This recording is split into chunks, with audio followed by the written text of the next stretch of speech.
gutter is clean and dry, refer to the manufacturer's installation manual for bonding to different substrates. If necessary, install a ply board in the base of the gutter if the gutter is badly corroded.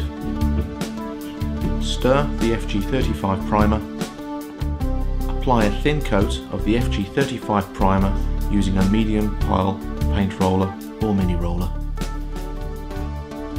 Ensure the FG35 primer is dry to the touch. This normally takes around 30 minutes. Measure your gutter base and sides. Copy the dimensions onto the release paper on the reverse side of the gutter lining.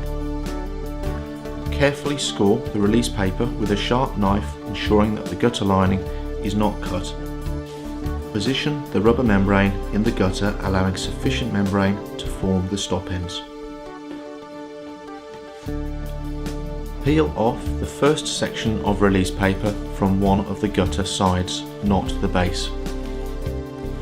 Fold the membrane back on itself to expose the second section of release paper to be removed for the base. Remove the release paper from the base of the gutter lining and smooth the self-adhesive lining onto the gutter base.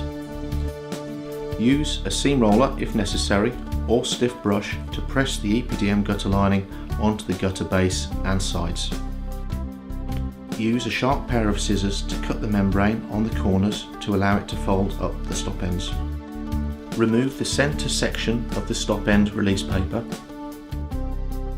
Form the stop end pleats or pig's ears.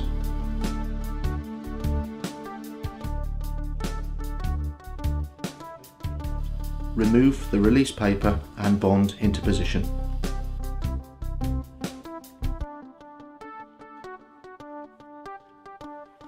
Trim any excess membrane prior to installing trims or lead flashing on brickwork.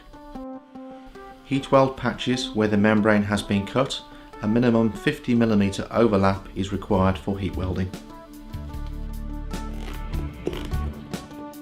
An additional section of membrane can be heat welded into position to cover any pleats on the stop end if necessary.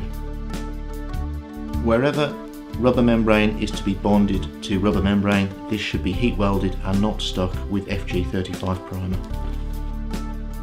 Heat weld EPDM laps where necessary. Fit your chosen edge trim system